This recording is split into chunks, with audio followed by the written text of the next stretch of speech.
नमस्ते दोस्तों, मैं प्रोफेसर सुभाष, हिंदी विभाग कुरुक्षेत्र विश्वविद्यालय कुरुक्षेत्र से आज आपके साथ साझा कर रहा हूँ हिंदी के लेखक भीष्म साहनी का लेख राष्ट्रीय एकता और भाषा की समस्या।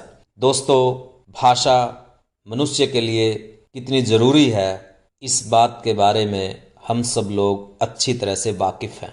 लेकिन भारत जैसे देश में, जिसमें अनेक भाषाएं और अनेक संस्कृतियों के लोग रहते हैं, ऐसे में भाषाई संकीर्णता से कई समस्याएं पैदा होती हैं।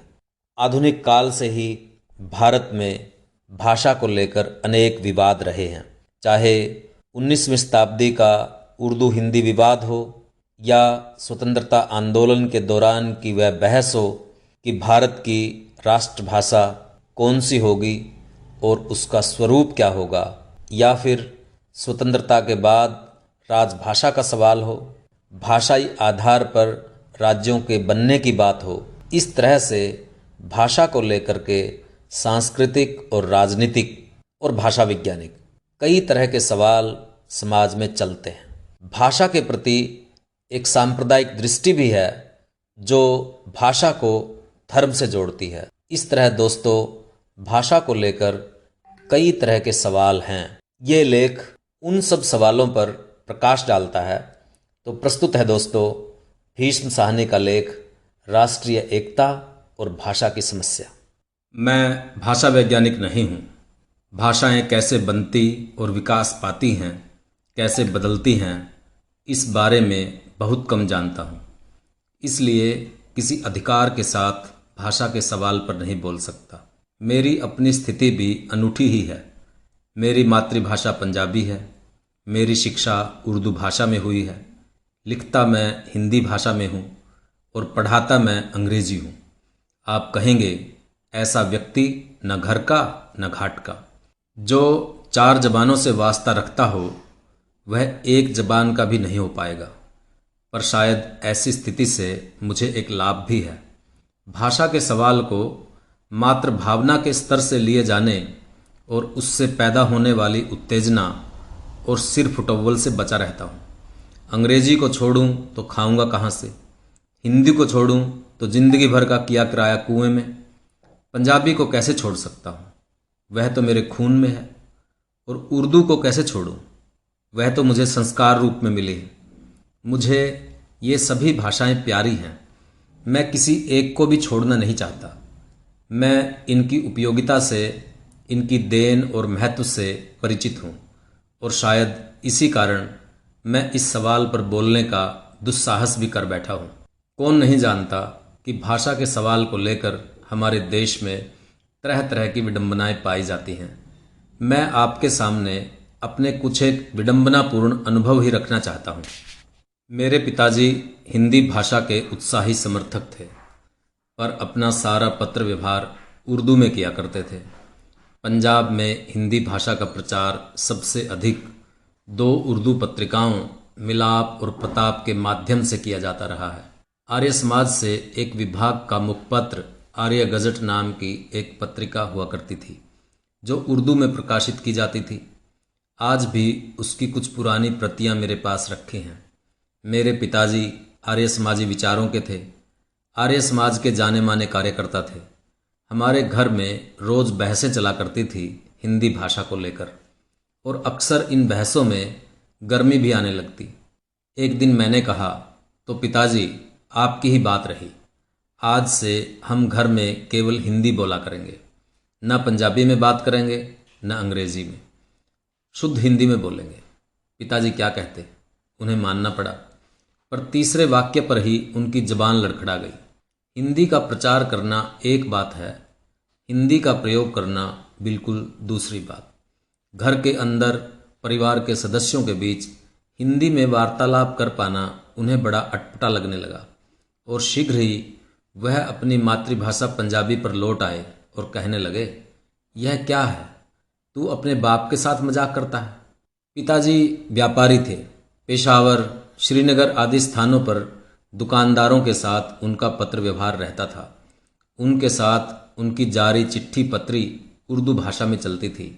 एक दिन जब मैंने उनसे कहा कि आप उन्हें हिंदी भाषा में पत्र लिखा कीजिए तो बिगड़ उठे। क्या बकता है, तू मेरा व्यापार चौपट करना चाहता है। पिताजी की अपनी शिक्षा उर्दू और फारसी में हुई थी। कभी कभी मैं उन्हें शेख शादी और अनेक कवियों का कलाम गुनगुनाते पाता। एक बार कहने लगे, तुम्हें कभी मौका लगे तो फारसी जरूर पढ़ना, बड़ी खूबसूरत जबान है। शेख सादी ने गुलिस्ता और बोस्ता में बड़ी सुंदर बातें कही हैं। पिताजी ने हमारे लिए हिंदी और संस्कृत भाषाएं पढ़ने की विशेष व्यवस्था की, पर गनीमत यह रही कि उन्होंने हमें उर्दू और अंग्रेजी पढ़ने से नहीं रोका, क्योंकि व्यापारी के नाते वह इन भाषाओं की उपयोगिता और ज़रूरत को जानते थे। वह हिंदी के साथ अपने भावनात्मक लगाव पर यथार्थ की ज़रूरतों को कुर्बान नहीं करना चाहते थे। वह हिंदी को लागू तो करना चाहते थे, लेकिन अन्य भाषाओं को नुकसान पहुंचाकर नहीं। आज़ादी के बाद स्थिति बहुत कुछ बदली। जिस उदार दृष्टि की ज़रूरत थी वह नहीं रही। हमारा देश बहुजातीय और बहुभाषी देश है। सभी लोग अपनी अपनी ज़बान से प्यार करते हैं और सभी अपनी अपनी ज़बान से जुड़े हैं। प्रत्येक व्यक्ति के लिए उसकी मातृभाषा सबसे सुंदर, सबसे मीठी भाषा होती है। उसमें उसकी माँ की आवाज़ बोलती है, सैकड़ों हजारों वर्षों की संस्कृति बोलती है। उसमें वह अपने दिल की धड़कनें सुनता है। इसलिए ज़बान का मसला नाजुक मसला है। इसे दूसरे का दिल दुखाकर अपनी भाषा को ऊंचा और दूसरे की भाषा को छोटा कहकर नहीं सुलझाया जा सकता। पिछले कुछ सालों में जहाँ हिंदी का पठन पाठन बढ़ा है, वहाँ अहिंदी भाषी प्रांतों में हिंदी की लोकप्रियता कम हुई है। जमाना था जब दक्षिणी भारत में बड़े उत्साह से हिंदी का अध्ययन किया जाता था।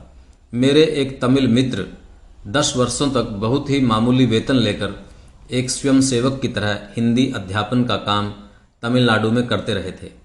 पर अब स्थिति बदल गई है। हिंदी डायरेक्टरेट द्वारा आयोजित एक लेखक कैंप में मुझे विशाखापट्टनम जाने का सुअवसर मिला। रेलगाड़ी में बैठा मैं विशाखापट्टनम की ओर जा रहा था, जब उसी प्रदेश के रहने वाले एक मुसाफिर से बातें होने लगी। जब उस सज्जन को पता चला कि मैं हिंदी कैंप में भाग लेने जा रहा हूँ, तो उसने मुंह फेर लिया। बड़ी रुखाई से बोले, तुम अपने घर से दूर बस इसी काम के लिए जा रहे हो? इससे बेहतर काम तुम्हें नहीं मिला? ऐसा ही एक अनुभव मुझे मास्को में भी हुआ, जहाँ मैं एक अनुवादक के रूप में काम करता था। एक दिन मैं वहाँ फ्रांसीसी दूतावास में वीज़ा लेने गया, तो वहाँ मेरी मुलाकात एक दक्षिण भारत से आए युवक से हो गई। वह भी वीज़ा लेने आए थे। उन्हें भी जब पता चला कि मैं हिंदी में कहानियाँ लिखता हूँ, तो उन्होंने भी मुंह फेर लिया। और जब दूतावास की परिचारिका थोड़ी देर बाद कमरे में आई, तो एक हिंदुस्तानी का मुंह दीवार की ओर था और दूसरे का दूसरी दीवार की ओर। भाषा के सवाल को लेकर सबसे बड़ी भूल जो हमारे देश में हुई है, वह इसे धर्म के साथ जोड़ना था, और यह भूल अभी भी की जा रही है। और यदि आगे भी ऐसे ही चलता रहा तो इसके बड़े दुखद परिणाम निकलेंगे। इस दृष्टि से सबसे विकट स्थिति उर्दू भाषा की रही है। उर्दू की कहानी भी अनूठी कहानी है। देश का बंटवारा होने पर पाकिस्तान ने अपनी राष्ट्रभाषा उर्दू घोषित की। हमारे यहाँ लोगों ने कहा, ठीक ही तो है, पाकिस्तान में मुसलमान बसते हैं, मुसलमानों की ज़बान उर्दू ही तो है। पर कुछ ही साल बाद पूर्वी पाकिस्तान, जो अब बांग्लादेश कहलाता है, के मुसलमानों ने कहा कि हमारी भाषा तो बंगाली है, उर्दू नहीं। और इसके कुछ ही दिन बाद पश्चिमी पंजाब के मुसलमान कहने लगे कि हमारी मातृभाषा तो पंजाबी है। और सिंध के मुसलमानों ने कहना शुरू कर दिया कि हमारी भाषा सिंधी है। और सीमा प्रांत के मुसलमानों ने कहा उनकी ज़बान पश्तो है। ये आवाज़ें उठी जरूर, लेकिन सांप्रदायिकता का जोर वहाँ भी ज़्यादा होने के कारण ये आवाज़ें दब गई। पर सवाल ज़रूर उठता है, अगर उर्दू ज़बान मुसलमानों की है तो बांग्लादेश के मुसलमान उर्दू को क्यों नहीं अपना पाए? अगर पंजाबी ज़बान सिख मत वालों की ज़बान है तो क्या वह मेरी ज़बान नहीं हो सकती? इसमें शक नहीं कि भावनात्मक लगाव के कारण हम अपने सहधर्मियों से जुड़ते हैं, अपनी जाति के लोगों से जुड़ते हैं। पर भाषा उनमें एक तत्व होती है, और वह भी कई बार निर्णायक तत्व नहीं होती। कहीं पर एक जाति के लोगों के धर्म अलग अलग होते हैं, पर भाषा एक होती है। कहीं कहीं पर धर्म एक होता है, पर भाषाएं अलग अलग होती हैं। रूस में रहने वाली यहूदी की भाषा रूसी है, जर्मनी में रहने वाले यहूदी की भाषा जर्मन है, इंग्लैंड में रहने वाले यहूदी की भाषा अंग्रेजी है। भले ही धर्म सभी का एक है और भावनात्मक स्तर पर वे यहूदी धर्म और यहूदी भाषा से जुड़े हैं। बहुत दिन पहले एक बार मुझे नागपुर जाने का इत्तेफाक हुआ। पंजाब से निकले बहुत अरसा बीत चुका था और मैं बड़ा अकेला महसूस कर रहा था। नागपुर की सड़कों पर घूमते हुए मुझे एक दिन एक सरदार जी नजर आ गए। वह दुबला पतला सरदार कोई पोस्टमैन था जो साइकिल पर डाक बांटने निकला था। उसे देखते ही मैं उसके पीछे भाग खड़ा हुआ। मैंने कहा, और नहीं, इसके साथ पंजाबी भाषा में दो बात तो कर सकूंगा। मैं लपक कर उसके पास पहुंचा। वह साइकिल पर से उतर आया और हैरान सा मेरी ओर देखने लगा। मैंने ठेठ पंजाबी में उसका अभिवादन किया और पंजाबी में ही उससे बतियाने लगा, लेकिन मेरी हैरानी की सीमा न रही जब मैंने पाया कि वह मेरी बात नहीं समझ रहा है। वह सिख था, सिर पर केश थे, कलाई पर कड़ा था, लेकिन वह हतबुद्धि सा मेरे ओर देखे जा रहा था। मुझे झेप हुई। तब उसने मराठी भाषा में और टूटी फूटी हिंदुस्तानी में मुझसे कहा कि वह मेरी ज़बान नहीं जानता, कि उसके बाप दादा किसी ज़माने में महाराष्ट्र में आकर बस गए थे और वह केवल मराठी भाषा ही जानता है। यदि भाषा मजहब से जुड़ी है तो उस सरदार की भाषा पंजाबी क्यों नहीं थी? नागपुर में बस जाने वाले सिख की भाषा मराठी है, पंजाबी नहीं। केरल में बस जाने वाले मुसलमान की भाषा मलयालम है, उर्दू नहीं। हाँ, किसी दूसरे भाषाई क्षेत्र में रहते हुए भी यदि कुछ लोग भावनात्मक कारणों से किसी भाषा से जुड़ते हैं तो इसका यह मतलब नहीं हो जाता कि भाषा धर्म से जुड़ी है। हमारे यहाँ ऐतिहासिक कारणों से ऐसे क्षेत्र भी हैं जिनके अंदर ऐसे भाग पाए जाते हैं जहाँ भारी संख्या में बसे हुए लोगों की भाषा उस क्षेत्र की भाषा न होकर कोई दूसरी भाषा है। जैसे आंध्र प्रदेश में हैदराबाद का इलाका जहाँ उर्दू बोली जाती है, बम्बई में बसे हुए हिंदी भाषी, पंजाबी भाषी तथा अनेक ऐसे भाषाएं बोलने वाले लोग। लेकिन इससे भी हम यह नतीजा नहीं निकालते कि उनकी भाषा धर्म से जुड़ी है। हर प्रदेश की अपनी भाषा है, लेकिन अगर किसी इलाके की भाषा उर्दू रहते हुए भी आप यह कहकर उसे मान्यता नहीं देना चाहते कि उर्दू मुसलमानों की भाषा है, तो यह आपकी अपनी सांप्रदायिकता ही है और कुछ नहीं। सांप्रदायिकता के हाथों किसी भाषा की क्या गति हो सकती है, इसकी मिसाल शायद उर्दू की स्थिति से बढ़कर और कहीं नहीं मिलेगी। उर्दू के बारे में तो कमाल यह है कि कभी कहा जाता है कि यह भाषा है और कभी कहा जाता है कि यह भाषा नहीं है। आप कहते हैं तो यह वजूद में आ जाती है, आप कहते नहीं हैं तो गायब हो जाती है। वर्षों पहले जब भारत सरकार की ओर से भाषा संबंधी एक कमीशन बनाया गया था तो एक वरिष्ठ हिंदी प्रेमी ने बड़ा चहक कर कहा था, उर्दू का काम तो हमने तमाम कर दिया। वह बोल उर्दू में ही रहे थे, लेकिन उन्हें इस बात का संतोष था कि उर्दू को उन्होंने मार मिटाया है। जाहिर है वह हवा में अपनी तलवार चलाकर नहीं आए थे। कभी यह भी कहा जाता है कि उर्दू अलग से कोई भाषा नहीं है, वह मात्र अलग लिपि है। यदि हिंदी और उर्दू एक ही भाषा है और उनकी दो लिपियां हैं तो आप दोनों लिपियों को मान्यता दे दीजिए, इसमें क्या दिक्कत है। लेकिन कुछ लोगों का कहना है कि साझी भाषा की एक ही लिपि हो सकती है और वह देवनागरी लिपि है। इसके पीछे तो यही जहनियत काम कर रही है कि लिपि को मारो, जबान अपने आप मर जाएगी। एक हवा उठी थी कि उर्दू को देवनागरी में लिखना चाहिए। चूंकि हिंदी और उर्दू एक ही भाषा है, इसलिए उर्दू के कवि भी वास्तव में हिंदी के ही कवि हैं। पर जब पाठ्य पुस्तकें छपने लगी तो मीर, गालिब और उर्दू के अन्य कवियों का कहीं नाम नहीं। कहीं एकाध कवि को लेकर आलुओं पर से मिट्टी पोंछी गई थी। अगर इसके पीछे सच्चा विश्वास होता तो कौन नहीं जानता कि गालिब न केवल भारत के बल्कि संसार भर के महान कवियों में माने जाते हैं और उर्दू साहित्य ने हमारे देश के साहित्य को चार चांद लगाए हैं। यदि सचमुच हमें इस साहित्य से प्रेम होता तो उसे सुरक्षित और अधिक विकसित कर पाने के लिए उसे पूरी पूरी मान्यता देते और उस भाषा और साहित्य की परंपराओं को जीवित रख पाने के भरसक प्रयत्न करते। हमारी स्थिति की विडंबना यह है कि हम कभी तो उर्दू के अस्तित्व से ही इनकार करते हैं और कभी केवल कागजी तौर पर उसके अस्तित्व को मान्यता देते हैं। जब कागजी मान्यता देते हैं तो उर्दू की तरक्की के लिए उर्दू बोर्ड खड़ा करते हैं, लाखों करोड़ों की रकम जुटाते हैं, लेकिन व्यवहार में उसके अस्तित्व को मान्यता नहीं देते। यह नीति बिल्कुल वही है कि किसी पेड़ की शाख पत्तियों पर तो पानी छिड़को, लेकिन पेड़ की जड़ काट दो।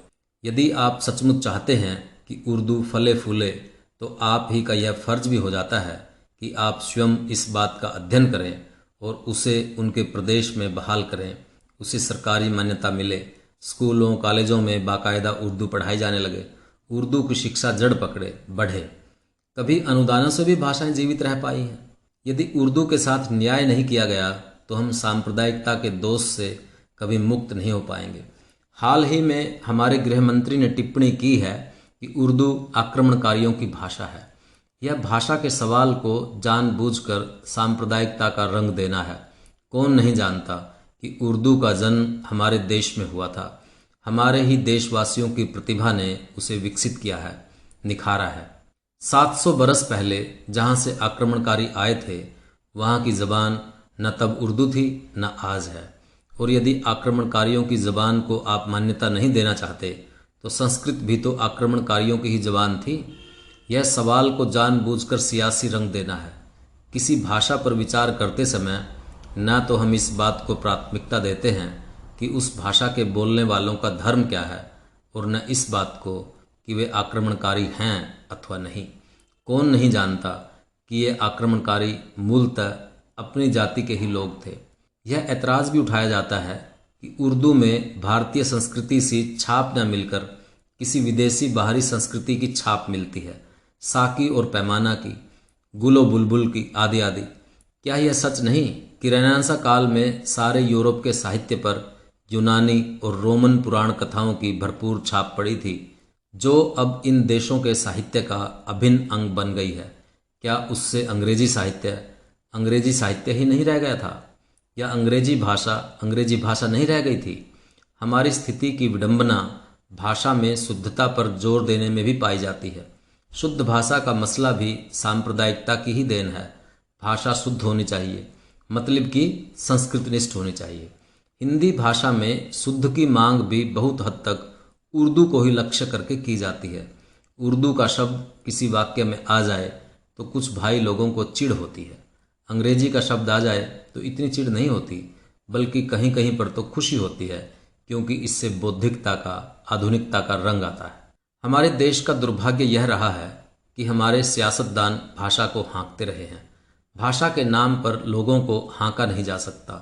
मैं तो कहूँगा कि सियासतदान को भाषा के पीछे पीछे चलना चाहिए, उसके विकास क्रम को समझना चाहिए। भाषा खुद उसे रास्ता दिखाएगी। भाषा के आगे आगे चलकर उसका मार्गदर्शन नहीं करना चाहिए। हिंदी में से उर्दू के शब्दों को चुन चुनकर निकालने का काम हिंदी के अंदर, संस्कृत के शब्द ढूंढ ढूंढ कर ठूसने का काम हमारे सियासतदानों के ही हुक्म पर होता रहा है। सिगरेट पीना मना है, काट कर आपने धूम्रपान वर्जित है लिख दिया। यह अपने मतानुसार भाषा को चलाने की चेष्टा है, उसे हाँकने की कोशिश है। वरना आप जनजीवन में पाए जाने वाले बोलचाल के शब्दों को क्यों नहीं अपनाते? भाषा का सवाल न तो स्कूलों कॉलेजों की शिक्षा के क्षेत्र में अभी तक संतोषजनक ढंग से सुलझ पाया है, न विज्ञान और टेक्नोलॉजी के क्षेत्र में, न संस्कृति के क्षेत्र में, न ही प्रशासन के क्षेत्र में, क्योंकि इसे हल करने की कोशिश के पीछे भाषाई अंधराष्ट्रवाद अथवा संकीर्ण सांप्रदायिकता काम कर रही है। क्या कारण है कि अनेक देशों ने इसे सुभीते से हल कर लिया है, जबकि हमारे यहाँ यह और ज़्यादा पेचीदा होता चला गया है। स्विट्जरलैंड में 3 भाषाओं में सरकार का सारा काम चलता है, फ्रेंच, जर्मन और स्विस भाषाओं में। और स्विट्जरलैंड छोटा सा देश है। वहाँ किसी एक भाषा को आसानी से राष्ट्रभाषा घोषित किया जा सकता था और उसे ऊंचा दर्जा देकर अन्य भाषाओं को सहयोगी भाषाओं का दर्जा दिया जा सकता था। पर वहाँ भाषा के सवाल पर जात पात नहीं बरती जाती। हमारे यहाँ हर बात में जात पात, ऊंच नीच चलती है। किसी भी समस्या को हम वस्तुनिष्ठ दृष्टि से देखने आंकने में असमर्थ होते जा रहे हैं। जब तक विवेकपूर्ण, तर्कसंगत, सद्भावनापूर्ण और वैज्ञानिक दृष्टि से इस मसले को सुलझाने की कोशिश नहीं की जाती, उस वक्त तक यह प्रश्न हमारी प्रगति के रास्ते में बहुत बड़ी रुकावट बना रहेगा। दोस्तों, ये था भीष्म साहनी का निबंध, राष्ट्रीय एकता और भाषा की समस्या। उम्मीद है दोस्तों आपको ये निबंध पसंद आया होगा। आप इसे आगे बढ़ाइए। मिलते हैं किसी और निबंध के साथ। तब तक के लिए धन्यवाद।